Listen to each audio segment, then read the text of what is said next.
皆さんこんにちは。日本語学習チャンネルビューティフルフレンズの須藤です。どうぞよろしくお願いいたします。今回の動画ではですね、外国人留学生の皆さんが日本の大学へ出願する際の出願の目安について、そのポイントをお話ししたいと思います。まず、私が普段の指導で行っている出願の目安のポイントはこちら。この4つになります。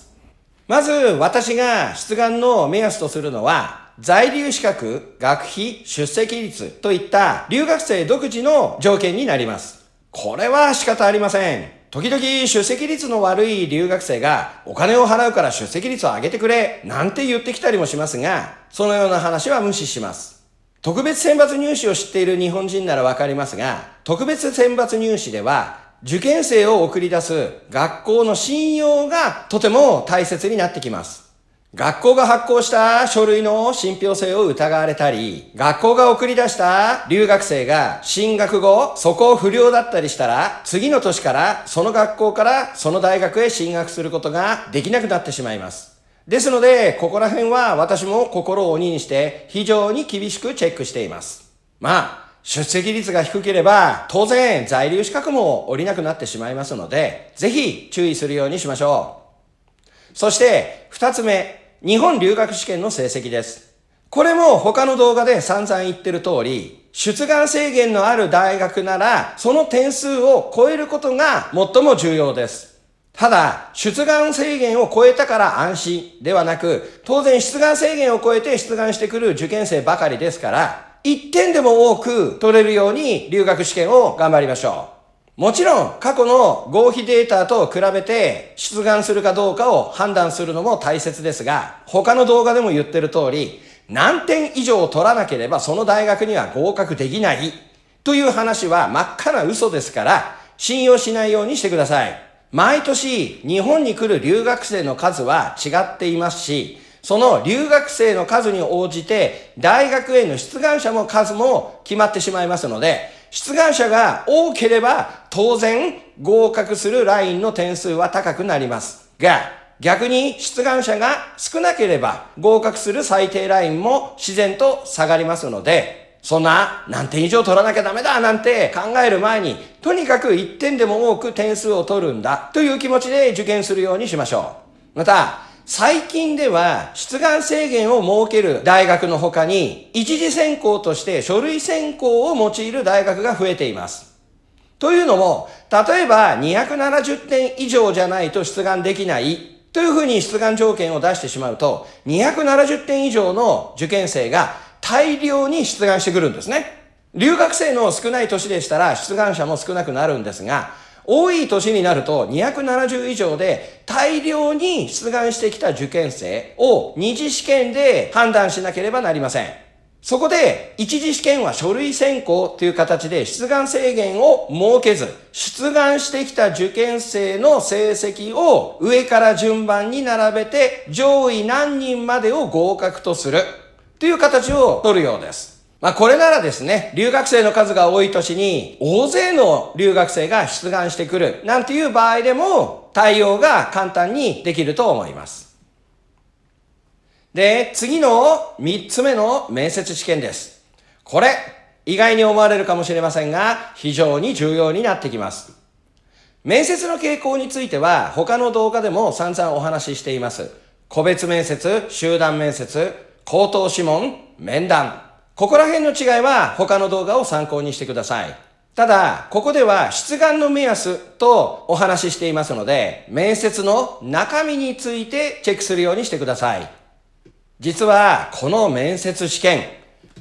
このような面接もあるんです。はい。こちらの一番上、英語面接。実際、私が取ってきたアンケートにもきちんと記録されていますが、大学によっては個別面接が英語で行われる大学もあります。英語がないということで出願した留学生が実際に面接試験を受けると英語面接だったなんていうことがあるんですね。私も昔初めてその話を経験した時から注意するようにしていますが、前回のオープンキャンパスの動画のところでお話ししましたが、ぜひこの面接試験の中身については確認するようにしましょう。他にも新聞や文章を音読させるなんていう面接を行う大学もあります。新聞を音読させるだけでなく、音読が終わった後にその新聞の内容について質問されるなんていう面接を実施するところもあります。こういう面接試験を行う大学に出願する際は、非漢字圏の留学生は特に注意するようにしましょう。出願するんでしたら、しっかりと漢字の勉強をしておいてください。さらに、口頭試問の方では、基礎学力に関する質問が行われる場合もあります。例えば、文学部の一部では、日本の古典についての質問をされる場合があります。質問だけでなく、実際に古典の作品を音読させるなんていう面接を行う文学部もあるくらいなんですね。例えば、こちら。これ、実は日本語のひらがななんです。わかるよ、これ、るでしょ？いや、よく見てください。ひらがなのるとは少し違うんですね。そう。これは、今では使われなくなった昔の日本語のひらがななんです。これ、いと読みます。また、ついでにこちらどうでしょう？ねえ。先ほどのるみたいなやつの下にヒゲがニョロニョロニョロって生えてますね。はい、これ、実は、と読むんですね。今これ2つほど紹介いたしましたけども、実際に周りの日本の人にこれを見せて読んでもらってください。日本人なら誰でもちゃんと読めると思います。というのも、これ実は日本の中学校で中学生たちが勉強している昔の歴史的仮名遣いと呼ばれるものなんですね。実はこの2つのひらがな以外にも古い日本語を読む際には様々な読み方のルール、現代とは違う文法のルールがあります。文学部で日本文学を勉強するんだったらこれくらいできて当たり前だということで大学側が面接試験、口頭試問で出題してくるんですね。当然私はそれに対していろいろな対策を練ってですね、ある留学生がその大学の文学部受けたいって言った時にですね、事前に準備して日本の昔の作品で有名な枕草子について覚えさせたんですね。春はあけぼの、ようよう白くなりゆく山際、少し明かりて紫立ちたる風呂の細くたなびきたる。これ、今私暗記したの言ってますけど、これ、日本の中学生たちは学校で覚えさせられるんですね。これを留学生に覚えさせて、実際に面接の際に暗唱させたところ、面接官が非常に喜んだ、なんていうこともあったくらいです。ただこの話にはオチがあってですね、この枕草子の作者っていうのは清少納言という人なんですが、当然面接官からその作品の名前は何ですかと言われて枕草子ちゃんと答えたんですが、でその後にですね、作者は誰ですかって言われた時に清少納言でちゃんと答えたんですね。ところが意地悪ですね。面接官がその後に清少納言は男性ですか女性ですかって質問してきたんですね。で話を聞くと、これご覧の方が日本人ならすぐオチがわかると思うんですが、その留学生は胸を張って男性ですって答えちゃったんですね。実は清少納言女性です。こんな失敗もあったんですけれども、こんな具合にですね、面接、傾向だけでなく、その中身についても注意が必要になってきます。今のように文学部で面接試験で古文の歴史的仮名遣いや古典文法の口頭試問が行われるというようでしたら、それに対して備えなければなりません。時間的に学習時間が間に合うようでしたら、出願するのも手ですけれども、出願して試験までそれほど間もないようでしたら、ここら辺最初から勉強して試験に備えるよりは、むしろ他の大学を選んだ方がいい、なんていうふうに判断ができるでしょう。英語面接、新聞の音読、そして口頭試問の基礎学力、こういったものを面接の中では問われてくるので、ここら辺もしっかりとですね、オープンキャンパスで事前にチェックして、出願の際の目安としてください。そして最後に過去問題です。これが出願の目安としては最も重要になってきます。もちろん大学によっては書類選考で合格不合格が決まる大学もありますので、実際にこの個別試験を実施するかどうかは大学によって違いますが、個別試験を実施する大学では必ず過去問をゲットするようにしてください。そして過去問をゲットしたらそれを実際に解いてみましょう。解いた試験問題は学校の先生とかに採点してもらってどれくらいできたかを確認するようにしてください。私の目安としては、過去問を実際に解いて、その時点で 50% 以上正解できたら出願させるようにしています。もちろん、その過去問題も種類によって様々ですし、評価の方法も違いますが、基本日本語と呼ばれる試験でテスト問題みたいな形式だった場合は、実際解かせてそういうふうに判断します。例えば早稲田大学なんてのが関東地方では有名なんですが、ここの早稲田大学の過去問題は実際に早稲田大学のサイトから無料でダウンロードできますので、実際見てみるといいですね。中にはそれを見てですね、これは日本人でも解けないよとか言い出す日本人もいますが、その人が解けないだけですので、そんな話は無視してください。合格する人はちゃんと解けますし、もっと言うなら予備校の先生とか学習塾の先生なら満点取れないと仕事にならないんですね。ですので、しっかりと勉強して練習すれば解けるようになりますが、過去問を入手した時点で5割、半分取れてないようですと、その後勉強してもちょっと厳しいかなと思いますので、ぜひこれも出願の目安にしてください。そして、過去問題の話が出てきましたけれども、ここでちょっとですね、その個別試験の傾向について、こんな風にですね、種類分けしてお話ししたいと思います。一言、個別試験日本語といっても、いろいろな出題パターンがあるんですね。まず一番最初の日本語型試験。これは勝手に私がそう呼んでいるんですが、これは不人気大学のうち倍率が存在する大学で出題する傾向があります。日本の文部科学省が外国人留学生が日本の大学で学ぶ際必要な日本語能力として日本語教育の参照枠、いわゆるセファールの B1 以上だというふうに指定しています。そこで大学側はセファールの B1 以上の日本語能力があるかどうかを確認するということで、日本語能力試験の N2 以上の問題にそっくりな試験を実施してくるんですね。こういう大学でしたら、JLPT、日本語能力試験の勉強をしながら、大学受験も備えればいいと思うのですが、このような試験の場合も実際に解いてみて、半分以上解けるかどうか、それを見て出願の目安とするようにしましょう。次に、国語型試験です。これは、特に有名私立大学、国公立大学で出題される試験のパターンになります。日本人が受験する国語の現代文、の試験と同じレベルの出題となっていて、これは日本語型の日本語能力試験のような日本語の試験とは全く違う試験となっています。いわゆるこれらの文章を読む際には、日本語能力で読むというものではなく、日本語で読む力が試される試験なんですね。日本人の間では特に行間を読むなんて呼んでいるんですが、そういった能力が必要となってきます。実はこの点について面白い現象があります。日本語能力試験をはじめとする日本語の検定試験では文法訳出型の問題が出題されるんですね。ですので文法をしっかりとマスターしていればその問題が解けるという出題傾向になっています。ですが面白いことにですね、日本語が非常にできる留学生がそういった試験を解くと今お話しした行間を読む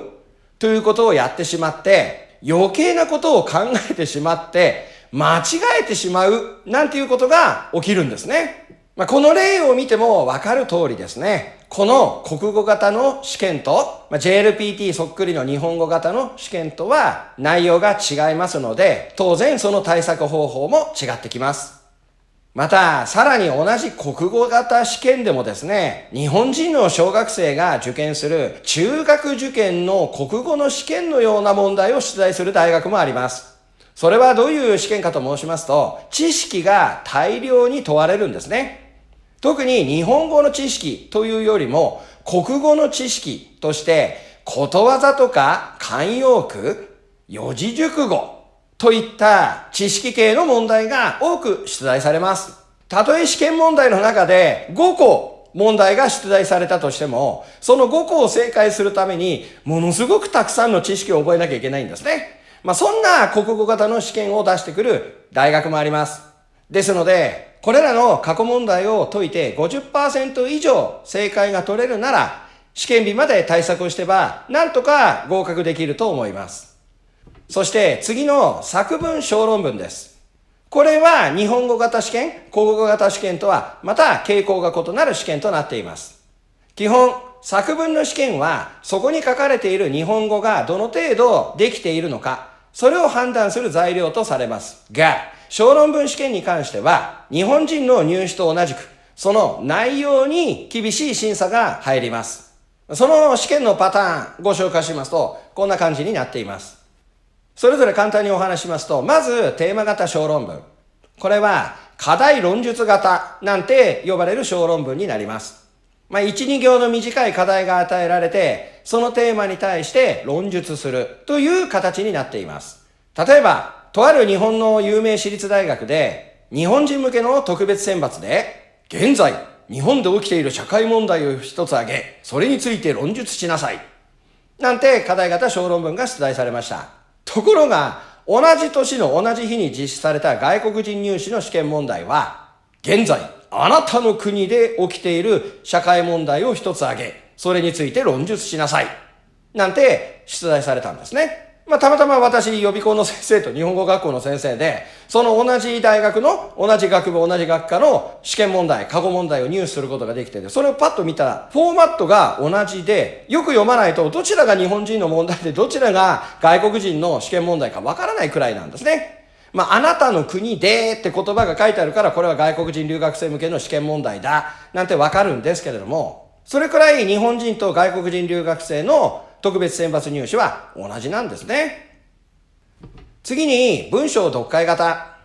これは長い長文が出題されて、その文章を読んで、それに対する自分の考えを述べる。そんな小論文の試験になっています。ただ、長い文章を読ませるついでに、国語型試験の問題をいくつか出してくる。なんていうのが一般的で、特に外国人留学生の場合、漢字の書き取りや読み取りの問題なんてのも出題されたりします。また中には、その長い文章の要約をさせてから自分自身の意見を述べさせるなんていう試験も出題されたりしますので、十分な対策が必要となります。日本語での文章要約の練習もしておきましょ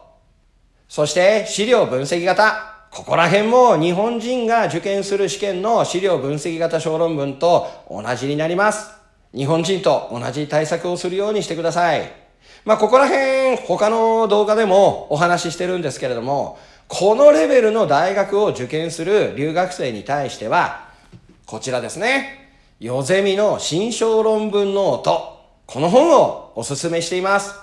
内容的には縦書きなんで、それでちょっと参っちゃう留学生もいるくらいですけれども、それ以上にかなりの日本語力がないとこの本は読めません。ただ、特にやっぱ上位大学とかですね、目指す留学生でしたら、ぜひですね、チャレンジでこの本を読んでもらいたいということでお勧めしています。よろしければぜひ読んでみてください。これらの小論文試験は、日本語の試験と違って 50% 以上解ければなんとかという判断がちょっとできませんので、過去問を実際に解かせてみて、やはりその場で判断して、これならなんとかいけるかなという目安にしています。中にはですね、日本語がとても上手でほぼ完璧な日本語でつまらない内容を書いてくるなんて留学生もいたりするんで、そういった留学生には内容的な話をしっかりとして、で、また逆に内容はとても面白いけど日本語で何言ってるかわからないなんていう留学生には、まず初級からもう一回作文やり直せみたいな感じで日本語の書く力を養わせたりなんていう対策を取らせるようにして出願できるか、出願するかどうかの目安としています。そして最後にですが、学科試験。これを個別試験で実施する大学もあります。これは基礎学力を問う個別試験であったり、日本人の受験生が受ける試験並みに難しい問題を出題してきたり、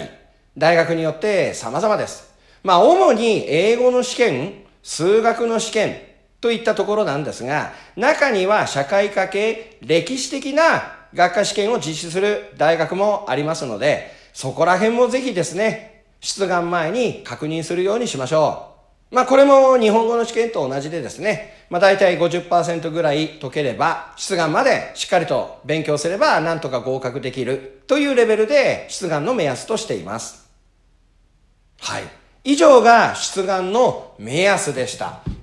ここにこうやってね、ちょっとまとめてみましたけれども、いかがだったでしょうか。はい。出願の目安といっていくつか出しましたけど、やっぱ個別試験のある大学では、その個別試験が非常に重要になってきますので、まずは過去の入試問題をゲットして、それを解いてみましょう。解いてどの程度できるかわからなければ、出願の目安にはなりません。で、オープンキャンパスに行けば、その場で過去問題をゲットできたりするんですけれども、オープンキャンパスに行かなくても、過去問題を入手する方法はありますので、ぜひですね、志望する大学の方に問い合わせてみてください。郵送で送ってくれる大学もあれば、大学の入試課に行ってタダでもらったり、お金払って買ったり、閲覧のみなんていう場合もあったり、で、ゲットすることができますので、ぜひ問い合わせてみてください。また、もしこれをご覧の皆さんが日本語学校に通っているような場合ですね、その日本語学校に進学コースなんていうコースがあって、そのコースに在籍している学生でしたら、学校に入試問題の過去問題がストックされているはずですので、ぜひ先生に相談して、今まで受験生たちが受験した大学の過去問題を見せてもらうようにしましょう。私の学校でもこんな感じでですね、過去問題をいくつも取り揃えていて、これらを分析することで、その大学の傾向なんてのは、私なんかは分かってるんですけれども、というより、そもそもこういうストックがないと、受験指導とかですね、入試対策なんてできませんので、学校にちゃんとあると思いますので、まずは進学指導担当の先生に相談してみてですね、過去問題を見せてもらうようにしてください。中にはですね、良くない学校もあってですね、進学コースなんて名前だけでね、実際進学指導なんてのはね、何にもできないような学校もあるようですけれども、そういう場合はですね、今お話しした通り自分から動いてですね、オープンキャンパスでもらってきたり、大学に問い合わせて問題をゲットしたりして、自分で解いてみて、出願の目安とするようにしましょう。いかがでしょうか。といった具合で、今回はですね、出願の目安という形で、ちょっと長くなっちゃいましたけど、お話しさせていただきました。ね。はい。ね。見えますエアコンつけとくと音がうるさいんで、クーラー切って暑い部屋でやっても汗だくなんですね。はい。もう最後までどうも見てくださってありがとうございました。はい。また次ですね、外国人留学生の入試に対してですね、皆さんの役に立つような、お話ができたらなということで、頑張って動画作りますので、よろしければですね、ぜひチャンネル登録して、次の動画をお待ちください。どうもありがとうございました。8。今回の動画はこれくらいにしたいと思います。またお会いしましょう。